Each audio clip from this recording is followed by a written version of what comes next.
और तब से लेकर अब तक उस क्षेत्र पर बोडो पीपुल्स फ्रंट का ही प्रभाव रहा है। लेकिन अभी कुछ दिन पहले बोडो टेरिटोरियल रीजन के लिए जो चुनाव हुए, बोडो पीपुल्स फ्रंट सबसे बड़े दल के रूप में तो उभरी, लेकिन भाजपा का गठबंधन वहां की एक पार्टी यूपीपीएल के साथ थी और भाजपा यूपीपीएल के साथ मिलकर अन्य विरोधी दल के साथ मिलकर वहां सत्ता पर काबिज हो गई है। ऐसे में बीपीएफ जो है 17 वर्ष के बाद बोडो टेरिटोरियल रीजन के सत्ता से अलग हुई। पिछले चुनाव में बीपीएफ भाजपा के साथ थी और उस क्षेत्र की सभी सीटें इसी गठबंधन ने जीती थी। इस चुनाव में बीपीएफ कांग्रेस गठबंधन में आ गई है। ऐसे में भाजपा गठबंधन को उस क्षेत्र में नुकसान की आशंका है।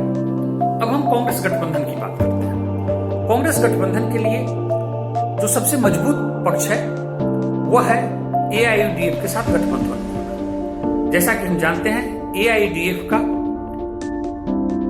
लोअर असम और बराक वैली में मजबूत जनाधार है और यह जनाधार मुख्यतः बांग्ला भाषी मुसलमानों के बीच है। पिछले चुनाव में लगभग 1 दर्जन ऐसे सीट थे जहां पर कांग्रेस और एआईयूडीएफ के बीच मतों के बंटवारा होने से भाजपा को जीत मिली थी। इस गठबंधन के हो जाने के बाद यह लगभग तय है कि इन सीटों पर भाजपा अपने पिछले प्रदर्शन को शायद ही दोहरा पाए। दूसरा, कांग्रेस को सीएए और एनआरसी के विरोध में जो वहां के जनता में कुछ गुस्सा है उसको भी भुनाने की संभावना है।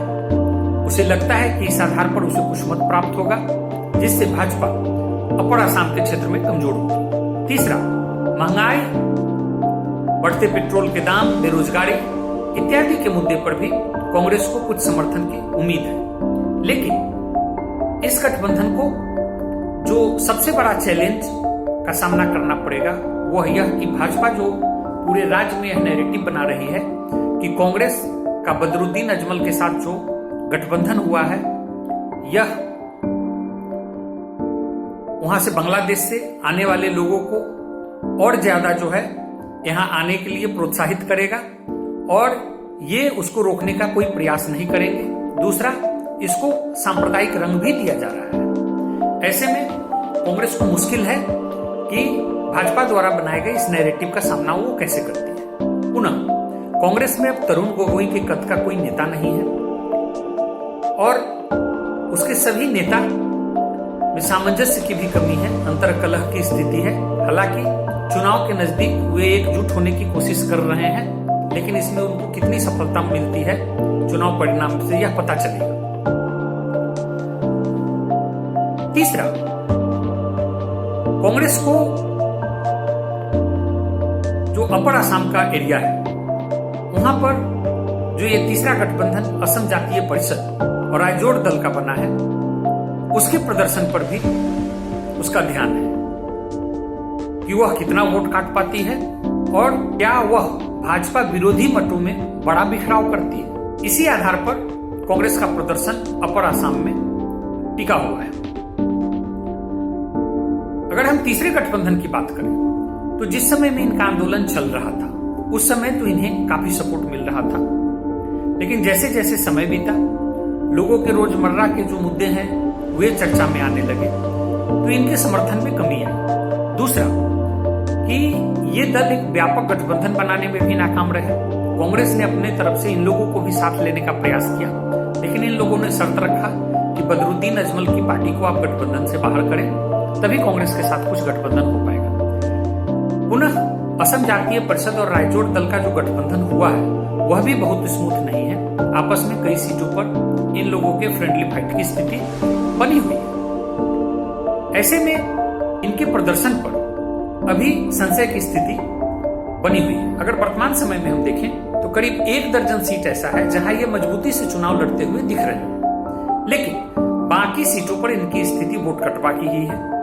अब देखना यह है कि ये वोट भाजपा का काटेंगे कि कांग्रेस गठबंधन का काटेंगे, क्योंकि पिछले 2 चुनावों से इस क्षेत्र में भाजपा नंबर 1 पार्टी है और वहां के अधिकांश लोगों का सपोर्ट भाजपा को मिल रहा है। ऐसे में देखना यह होगा कि इनको मिले हुए मत भाजपा के मत हैं या कांग्रेस को जो यह उम्मीद थी कि सीएए के विरोध के चलते इस क्षेत्र में वह दोबारा से अपना पैर जमा पाएगी, तो ऐसे में इनको मिलने वाले मत क्या सीएए विरोध के मत हैं, यह चुनाव परिणाम के बाद पता चलेगा। निष्कर्ष के रूप में हम कह सकते हैं कि इस बार का चुनाव परिणाम जो है, यह तीसरा गठबंधन जो असम जातीय परिषद और रायजोर दल है, इसी के प्रदर्शन पर निश्चित करता है। क्योंकि अगर उसके हम राजनीतिक क्षेत्र और वहां के चुनावी गणित को देखें तो यह तय है कि लगभग 4 दर्जन सीटों पर दोनों गठबंधन बिल्कुल जीत की स्थिति में। दोनों गठबंधन 4 दर्जन पर एनडीए गठबंधन, 4 दर्जन सीट पर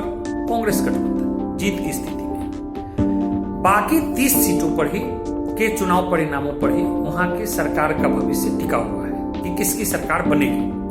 अगर हम क्षेत्र के हिसाब से देखें तो बराक घाटी में बंगाली हिंदू मुसलमानों की संख्या बराबर है, तो ऐसे में वहां दोनों गठबंधन बराबर की स्थिति में है। अगर लोअर असम में हम देखें तो जो बोडोलैंड का एरिया है, तो वहां पर दोनों प्रमुख दल के पास स्थानीय पार्टी है, ऐसे में वहां भी बराबर की स्थिति है। लोअर असम का जो बंगाली पॉपुलेशन है, मुस्लिम और हिंदू वाला, वहां हम देखते हैं तो उस क्षेत्र में कांग्रेस गठबंधन को बढ़त हासिल है। जबकि अपर असम का जो क्षेत्र है, वहां भाजपा पहले से मजबूत है और इस बार भी भाजपा का पूरा फोकस वहीं है। पिछले बार इस क्षेत्र में लगभग 50 सीट में से कांग्रेस को 7 सीट मिली थी। भाजपा का इस बार का लक्ष्य है कि ये 7 सीट भी वो कांग्रेस से छीन ले। और इसको हम इस तरह से समझ सकते हैं कि प्रधानमंत्री जो अब तक वहां 3 चुनावी दौरा किए हैं, तीनों अपर आसाम के क्षेत्र में ही उनका अब तक चुनावी दौरा हुआ है।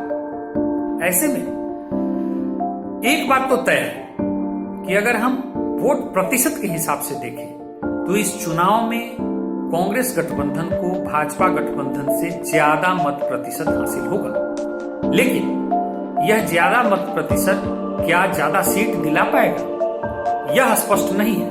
क्योंकि जो लोअर बंगाल का और बराक घाटी का कुछ सीट है, वहां मुस्लिम पॉपुलेशन 75-80% तक है और यहाँ मुख्य मुकाबला कांग्रेस और एआईयूडीएफ में ही होता रहा है। अब की बार के चुनाव में दोनों साथ आ गए। साथ आने से इस क्षेत्र में कांग्रेस गठबंधन के प्रत्याशियों की जीत बड़े मार्जिन से होगी, जो राज्य स्तर पर उनके कुल मत प्रतिशत को बढ़ा देगी। ऐसे में अगर हम पिछले 2 चुनावों का आकलन करें तो लगता है कि कांग्रेस और भाजपा गठबंधन के बीच अगर कांग्रेस के पक्ष में 4% मत ज्यादा हो, तब जाकर उसे भाजपा से ज्यादा सीट मिलेगी। यानी अगर कांग्रेस को भाजपा गठबंधन से 4% सीट ज्यादा मिलेगी, तभी उसे भाजपा से ज्यादा सीट मिलेगी।